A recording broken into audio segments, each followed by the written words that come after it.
Saudações bípedes, bem-vindos à nossa videoaula sobre membrana e transporte pela membrana celular. Meu nome é Ítalo e eu vou dar essa aula aqui para vocês, tendo em vista principalmente o primeiro ano do ensino médio, que está vendo biologia celular, mas é uma aula que também pode ser interessante para o pessoal do segundo ano, que está vendo os sistemas do corpo humano, dar uma assistida para entender melhor alguns aspectos desses sistemas. Vamos começar entendendo uma coisa: todo ser vivo tem um corpo dividido internamente, e todos nós também temos o nosso corpo todo dividido em compartimentos, sejam os órgãos, sejam os sistemas, sejam as células. Por que isso é interessante? Porque isso permite que as atividades que o corpo precisa fazer para se manter, elas sejam realizadas por partes diferentes, e essas partes se especializam, cada uma, para realizar uma função. Então, aqui a gente tem uma figura do corpo humano. Quando a gente olha para isso daqui, à primeira vista, a gente não entende, parece uma bagunça, parece que está tudo junto e misturado.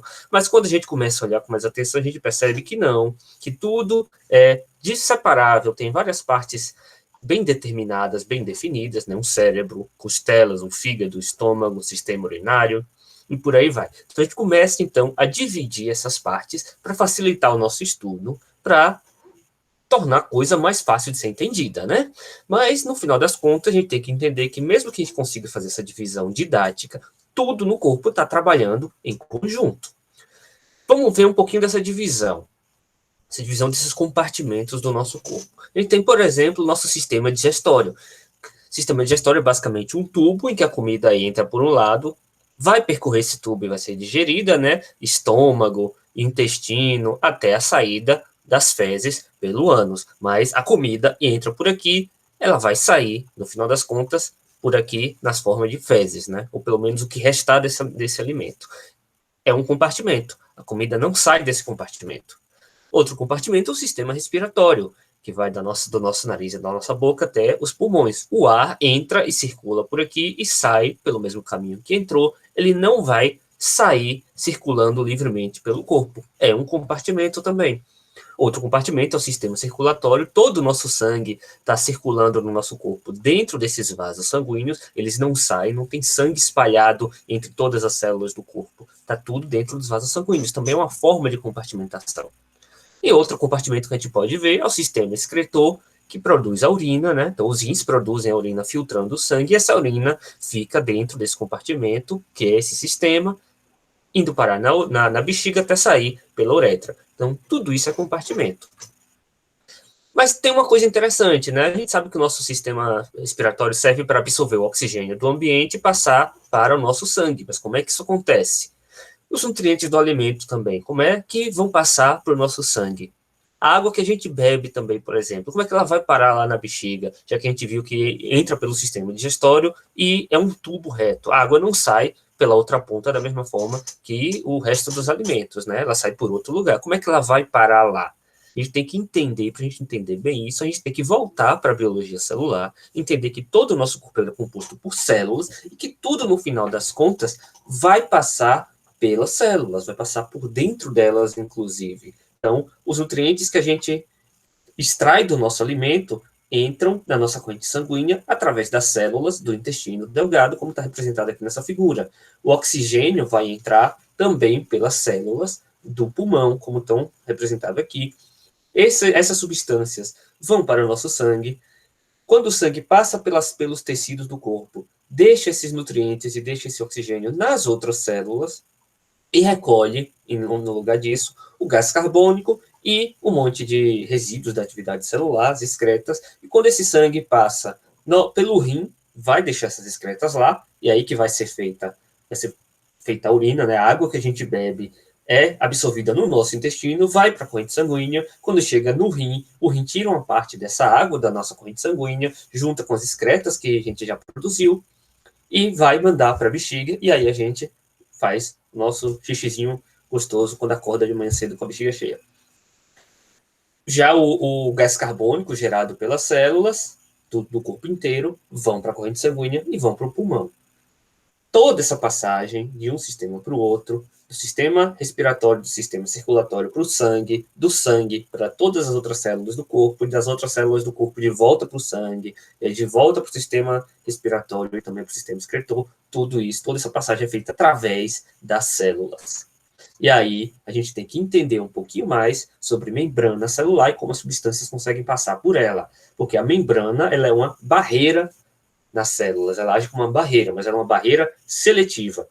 Por quê? Porque ela vai evitar que algumas partes da célula se afastem umas das outras, então ela não deixa essas partes passarem. As organelas, como vocês já devem ter visto, elas também vão agir separando uma célula da outra, né? E assim, cada célula também pode ser entendida como um compartimento dentro do nosso corpo, e por isso elas podem se especializar. A gente tem células de vários tipos.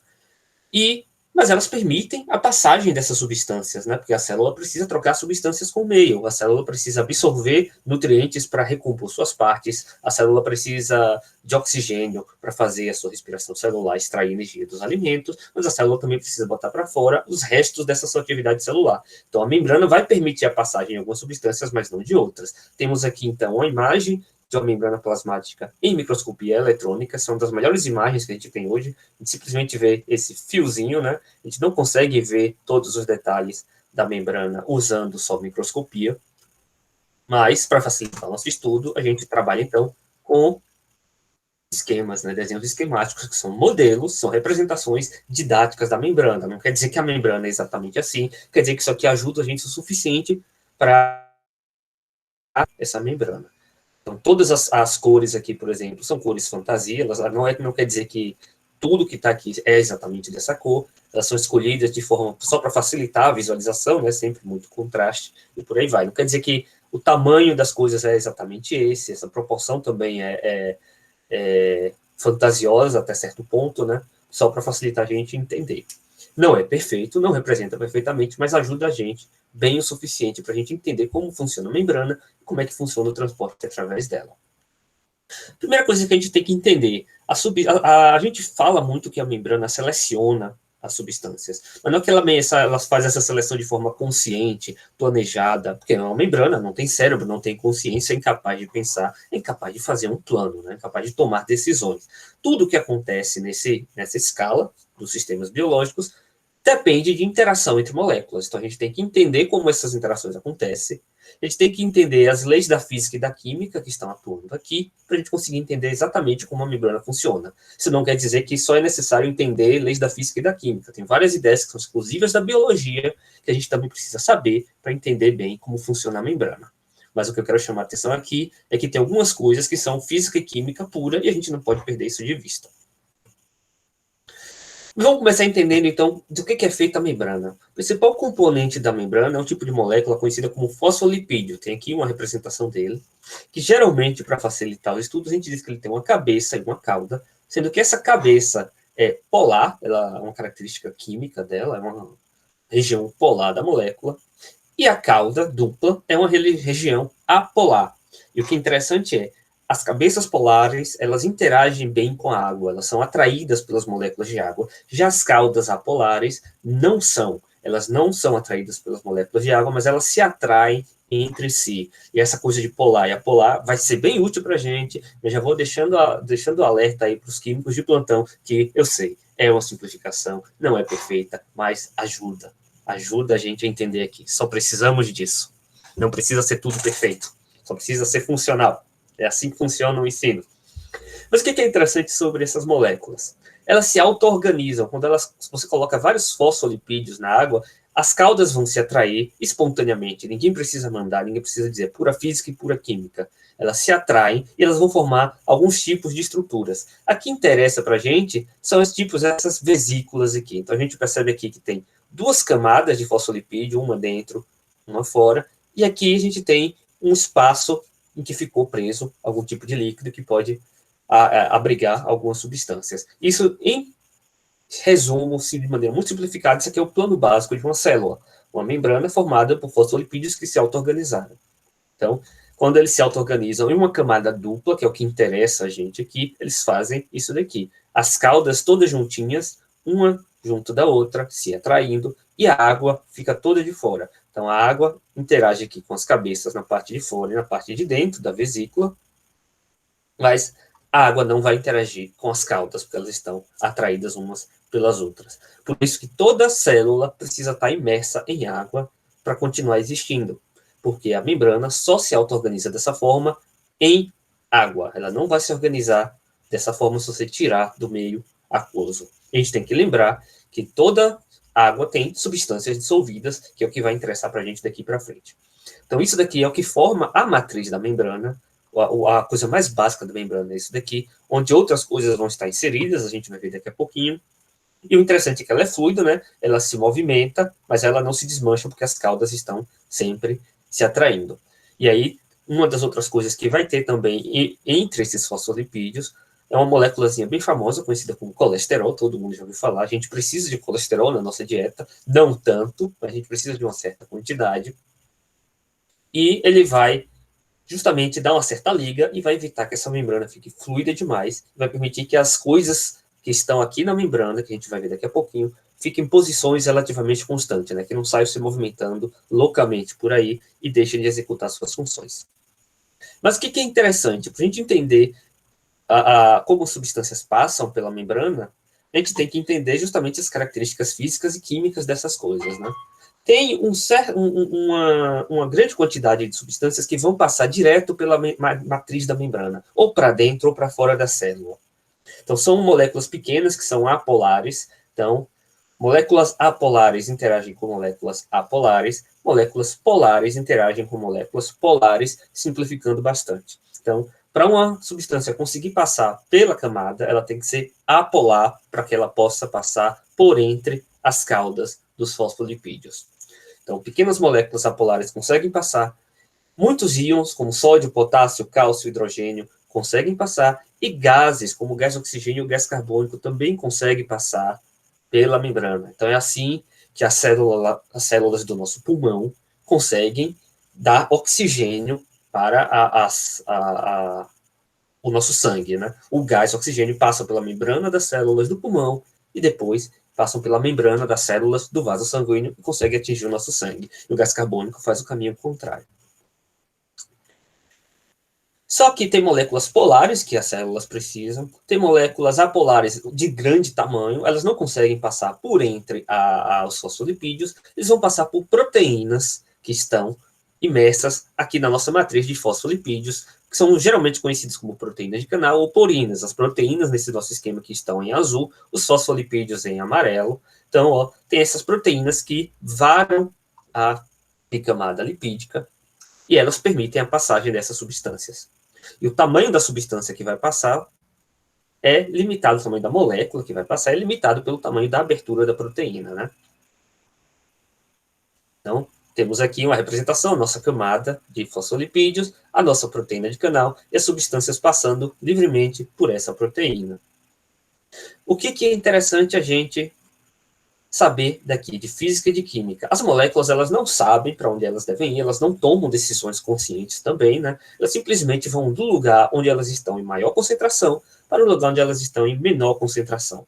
Então, quando isso acontece, a gente diz que está estabelecido um gradiente de concentração, como no GIF, né? Menos aqui, mais aqui. Então, elas sempre vão se movimentar de onde estão mais concentradas para onde elas estão menos concentradas. Esse movimento a favor do gradiente de concentração é o que se chama de difusão. Então, no caso das moléculas que passam pela membrana e pelas proteínas de canal, elas vão fazer o que se chama de difusão simples. Esse movimento vai continuar até que a concentração dentro e fora da célula se igualem. E o que é interessante, esse movimento ele é espontâneo e a célula não precisa investir energia. Por isso que a gente diz que esse tipo de transporte é passivo. Mas tem uma outra forma de transporte passivo, que também envolve proteínas, que se chama difusão facilitada. Tem algumas moléculas que têm um tamanho ainda maior do que consegue passar pelas proteínas de canal. Então, vamos precisar dessas outras proteínas aqui que agem como portões, né? São chamadas permeases. Então, ela muda de formato quando uma certa molécula que vai ser transportada se encaixa proteína, cada permease vai reconhecer uma molécula ou um conjunto de moléculas muito parecidas entre si, mas como é que ela sabe que a molécula, sabe, entre aspas, que a molécula que ela tem que transportar está ali? Pelo formato dela, né? Então, a gente está vendo aqui esse formatozinho hexagonal. Quando essa molécula entra na proteína, a proteína automaticamente vai mudar de formato e vai deixar a substância entrar. É o que se chama de modelo de chave e fechadura, né? Do mesmo jeito que a fechadura reconhece, entre aspas, a chave por causa do formato dos dentinhos da chave, é o que está acontecendo aqui. Então, é puramente interações químicas determinadas pelo formato das moléculas. Tem uma outra forma de transporte passivo que acontece pela membrana, que é a famosa osmose. Quem se move nesse caso não é a substância que está dissolvida na água, como a gente viu até agora, mas é a própria água. Tecnicamente seria mais correto dizer que é o soluto, é o solvente, perdão, mas como solvente nos sistemas biológicos geralmente é água, vamos falar só da água, que é o que interessa para a gente aqui. O que acontece na osmose? Há diferença na concentração de uma substância, só que a membrana não deixa essa substância passar por algum motivo. Então, temos aqui um meio em que tem uma concentração grande dessas substâncias aqui, as bolinhas amarelas e as bolinhas verdes, elas não conseguem passar pela membrana, então há um gradiente de concentração, mas como elas não conseguem sair, a água tem que entrar. Então, a água vai se mover contra o gradiente de concentração da substância, até que as concentrações se igualem. Então, ela vai diluir esse meio até que fique com concentração igual a esse daqui. Quando dá certo, né? Quando não dá certo, aí a célula pode estourar, por exemplo, se entrar água demais, ou ela pode perder água demais para o meio, e aí ela murcha e morre. Mas muitas vezes é complicado falar às vezes de biologia, porque são muitos casos. A difusão e a difusão facilitada dá certo quando a célula precisa que as concentrações de substâncias dentro delas seja igual à concentração do meio. Mas às vezes ela precisa que dentro dela tenha uma concentração maior do que no meio, e em outros casos ela precisa que tenha uma concentração menor. Aí, transporte passivo não vai dar conta, principalmente quando a gente tem que ter mais nutriente dentro da célula. Então, pensem lá no nosso intestino, as células do intestino que estão absorvendo os nutrientes precisam manter a concentração maior dentro delas do que fora, principalmente de carboidratos e aminoácidos. Então, ela vai recorrer a outro tipo de transporte. Já as células que têm resíduos, né, e as células que tem que botar para fora muitas dos resíduos das suas atividades, elas querem que essa concentração de resíduos esteja maior fora do que dentro. Isso vai acontecer principalmente no rim, que nas células do rim, que vão retirar os resíduos do sangue. Então, elas vão ter uma concentração maior nas células do rim do que no sangue. E aí tem que recorrer a um tipo de transporte que consiga manter o gradiente de energia existindo. Em outros casos, como no neurônio, você precisa de alguns íons com maior quantidade fora da célula ou dentro da célula para ela poder funcionar. E aí entram em ação outras moléculas que vão agir de forma muito parecida com os permeases lá da difusão facilitada, só que elas vão precisar de energia. A célula vai precisar investir energia para que esse transporte aconteça contra o gradiente de concentração da molécula. Como é que essa energia chega lá? Não é que ela chega miraculosamente, né? Tem uma outra certa molécula que os biólogos conhecem muito como ATP, que fornece energia para a proteína para que ela mude de formato e consiga colocar a substância para dentro da célula ou para fora da célula contra o gradiente de concentração. A última forma de transporte que a gente vai ver envolve bolsas membranosas, né? Então, são bolsas esféricas que são feitas de fosfolipídios, que elas são ou retiradas da membrana plasmática quando alguma substância vai entrar na célula, ou elas são adicionadas à membrana plasmática quando essa substância tem que sair da célula. E o interessante é que aqui, mesmo que seja retirada, e sejam retirados os fosfolipídios da membrana, a membrana se auto-organiza e se fecha. Então aqui temos exemplo disso, a substância vindo de fora para entrar na célula, forma uma depressão, uma bolsa que envolve de fosfolipídio toda essa substância, essa bolsa se destaca, mas os fosfolipídios que ficaram lá por conta da atração entre as caudas vai se recompor. E aqui a gente tem a saída, né? A bolsa vem, se junta, se une à membrana, faz uma fusão, e esses fosfolipídios que agora estão na membrana vão se auto-organizar também, e a substância é eliminada. Então, há duas formas de acontecer esse transporte, uma chamada endocitose, que é a entrada de substância nas células, que a gente viu no slide anterior, e a outra é a exocitose, que é a saída, que a gente está vendo nesse slide. Mas a entrada ainda pode ser dividida entre fagocitose, quando o que está sendo colocado para dentro da célula são sólidos de grande tamanho, ou pinocitose, quando o que está sendo colocado para dentro da célula são líquidos ou então sólidos de tamanho bem menor. É interessante a gente pensar que as células do nosso intestino estão o tempo todo fazendo fagocitose para absorver os nutrientes, mas outras células também fazem esse tipo de transporte, né? Aqui a gente tem um leucócito, que é uma célula de defesa do nosso corpo, fagocitando uma bactéria. Então ela engole, literalmente, a bactéria, e aí depois digere essa bactéria com a ajuda dos lisossomos, que vocês devem ter visto lá já nas aulas sobre organelas.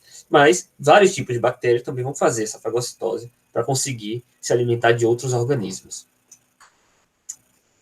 Mas isso conclui o que a gente tinha para falar sobre transporte através da membrana, mas a membrana tem mais do que isso, né? Tem outras coisas. Então, a gente falou de algumas proteínas de canal, alguns permeases, algumas proteínas de transporte ativo. Tem outros tipos de proteína na membrana, como vocês estão vendo aqui, proteína periférica, proteína integral, que vão agir muitas vezes reconhecendo a presença de substâncias no meio externo ou no meio interno. Então, quando uma certa substância se encaixa nessa proteína, vai gerar uma mudança no formato dela, que vai disparar várias reações químicas dentro da célula, é o caso dos hormônios, a gente não vai entrar em detalhes aqui.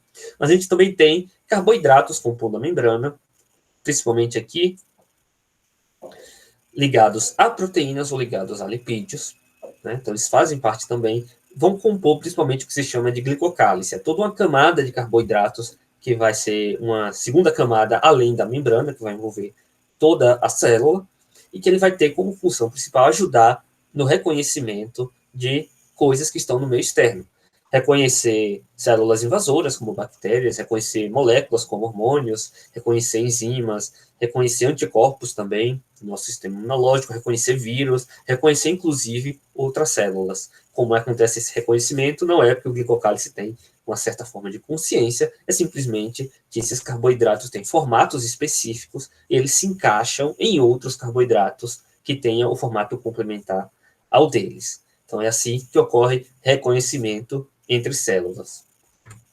E só para finalizar, tudo que a gente mostrou aqui, todas as imagens, tirando algumas, né, que são de microscopia, mas são modelos que a gente utiliza de forma didática para facilitar o entendimento das coisas, mas modelos podem ser mais simples ou mais complexos, não existe essa história de um desenho didático está errado, ele cumpre o objetivo e tudo que está ali é colocado de acordo com a intenção de quem criou o modelo, né? Então, tem modelos que são mais simples para vocês que estão começando a aprender biologia, mas tem modelos mais complexos para biólogos mais experientes, como esse que a gente está vendo aqui. Então, veja quanta coisa tem aqui, né? A gente tem aqui a nossa membrana, a camada lipídica, e a gente tem aqui muitas proteínas inseridas na membrana. Bastante proteína, bem menos didático, né? Mas isso daqui serve para mostrar como o modelo pode ser complicado. E aqui já se leva em conta, por exemplo, que as proteínas vão ter um tamanho bem maior do que a camada de fosfolipídio, que é algo que a gente não viu no modelo anterior. E lembrando que muita coisa do que está aqui não é uma representação fiel da realidade. O melhor exemplo disso são as cores, novamente, né? As proteínas não são azuis e verdes e os fosfolipídios não são amarelos. São cores que foram utilizadas só para facilitar a visualização. Então, pessoal, o que eu tinha para falar para vocês era isso. É interessante a gente pensar como algumas coisas que a gente observa em escalas de descrição maiores no corpo, né, como nos órgãos ou nos sistemas, dependem de propriedades nas escalas menores, como a célula e as partes delas. Então, eu espero que eu tenha conseguido deixar isso claro para vocês, que vocês façam essa conexão a partir de agora e que vocês agora se empenhem bastante para aprender mais dessa coisa maravilhosa que é a biologia. Então, fico por aqui e até a próxima aula.